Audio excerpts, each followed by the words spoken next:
नमस्कार, मी अजित चौगुले महाराष्ट्र दर्पण मध्ये तुम्हा सर्वांचं स्वागत करतोय. आज आपण पिंपरी चिंचवड शहरातील डॉक्टर बाबासाहेब आंबेडकर यांच्या स्मारकाजवळ आहोत. उद्या 6 तारखेला त्यागमूर्ती माता रमाई यांची जयंती या ठिकाणी आहे. या जयंतीच्या निमित्तानं पिंपरी चिंचवड शहरातील विशेष कार्यक्रमाचा आढावा घेण्यासाठी आज आपण इथे उपस्थित आहोत. आपल्यासोबत सामाजिक चळवळीतील पिंपरी चिंचवड शहरातील अग्रगण्य असणारे एक नाव मनोजी गरबडे साहेब आपल्यासोबत आहेत. त्यांच्याकडून जाणून घेणार आहोत माता रमाईंच्या जयंतीची तयारी सध्या कशी चालू आहे. सर्वप्रथम साहेब, तुमचं महाराष्ट्र दर्पण मध्ये स्वागत आहे. कशी जयंतीची तयारी? एकंदरीत गेल्या 4 वर्षापासून खूप मोठ्या प्रमाणात त्यागमूर्ती माता रमाईची जयंती आम्ही साजरी करतोय. हा एकंदरीत 3 दिवसाचा महोत्सव असतो.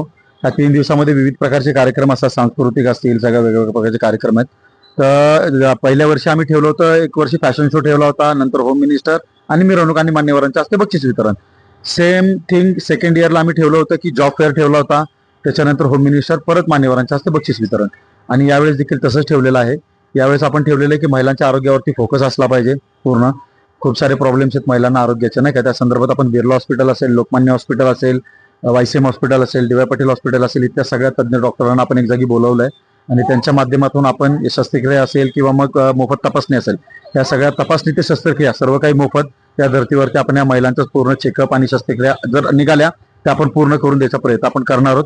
हा कार्यक्रम 5 तारखेला आहे, सावित्रीमाई सभागृहात आहे, आंबेडकर पुतळ्याच्या बॅक साईडला. हा 5 तारखेचा कार्यक्रम आहे. 6 तारखेला होम मिनिस्टर आहे. होम मिनिस्टर हा याच्यासाठी ठेवला आहे की आमच्या काबड कष्ट करणाऱ्या महिलांना थोडंसं एंटरटेनमेंट असलं पाहिजे, थोडंसं मौज मजा झाली पाहिजे.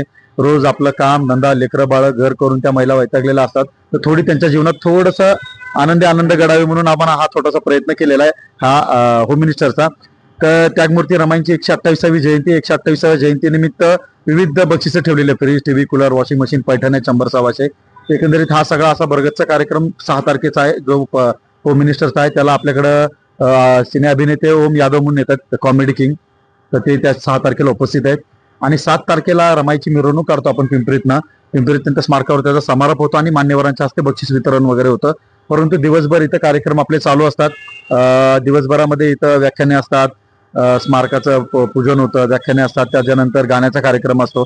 एकंदरीत असा 3 दिवसाचा बरगतचा कार्यक्रम हा त्यागमूर्ती माता रमाई जयंती महोत्सवाच्या वतीने घेण्यात येतो इथं 5, 6, 7 3 दिवस. साहेब, आपण गेल्या अनेक वर्षांपासून पाहतो त्यागमूर्ती माता रमाईंचं स्मारक व्हावं यासाठी अनेक वर्षांपासून विविध संघटना आंदोलन करताना, विविध मागणी करताना दिसतात, परंतु तो प्रश्न मात्र अजूनही निकाली निघाला नाही. तर येणाऱ्या आता कालच महापौर रवी लांडगे यांची नियुक्ती बऱ्यापैकी त्यांची फिक्स आहे. तर येणाऱ्या महापौराकडून काय अपेक्षा असतील तुमच्या? बघा, महापौराकडनं अपेक्षा म्हणजे हीच आहे की गेली 10 वर्ष पिंपरी चिंचवड मधले नागरिक त्यागमूर्ती रमाईच्या स्मारकासाठी झगडतायत, आंदोलन करतायत, मोर्चे काढलेत, ओके, आमरण उपोषण केलेत. त्यामध्ये वंचित बहुजन आघाडी असेल, समता सैनिक दल असेल, भारतीय बौद्ध महासभा असेल, त्याचबरोबर इतर पक्ष संघटनांनी देखील याच्यामध्ये सहभाग घेऊन स्वतः आंदोलन, मोर्चा, सगळं वैयक्तिक पातळीवरती बुद्ध विहारांनी असेल, संघटनांनी असेल, मंडळांनी असेल, त्या प्रत्येकाने आपलं वैयक्तिक योगदान देऊन इथं 10 वर्ष आंदोलनं केलेली आहेत.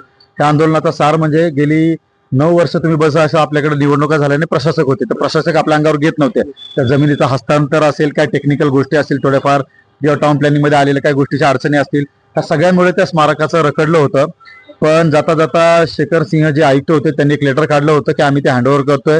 ती जमीन PMPL ची होती, ती हँडओव्हर पालिकेकडे झालेली आहे आणि ती हँडओव्हर झालेली आहे. आणि मला असं वाटतंय की आता काल परवा महापौरांची नियुक्ती झालेली आहे, पहिल्या GB मध्ये हा ठराव पास व्हायला पाहिजे अशी आम्ही विनंती करू, आम्ही महापौरांना करू, आयुक्तांना करू की पहिल्या GB मध्ये ते ठराव पास करा आणि 7 तारखेला तुम्ही रमाईचं इथं कामाला सुरुवात करून इथं सुरुवात करावी.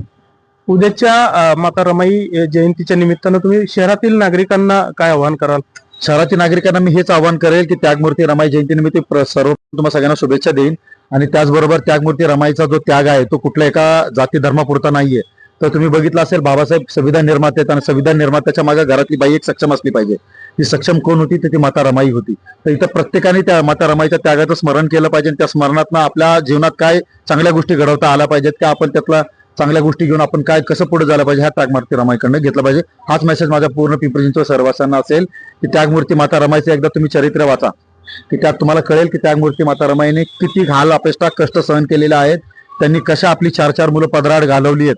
है ना, आज आपला साधा पोरगा तुमचा तासभर जर घराच्या बाहेर गेला तर हळूहळू होता, अख्ख्या गल्लीत फिरता तुम्ही लोक. त्या माऊलीनी या संविधान निर्मात्यासाठी, त्या भारताच्या जडणघडणीसाठी आपला किती त्याग केला आणि आपली 4-4 मुलं घालवली आहेत. त्याचं स्मरण प्रत्येकाने करावं आणि आपल्या जीवनात त्याच्यावर काहीतरी हे करून आपण पुढे जावं.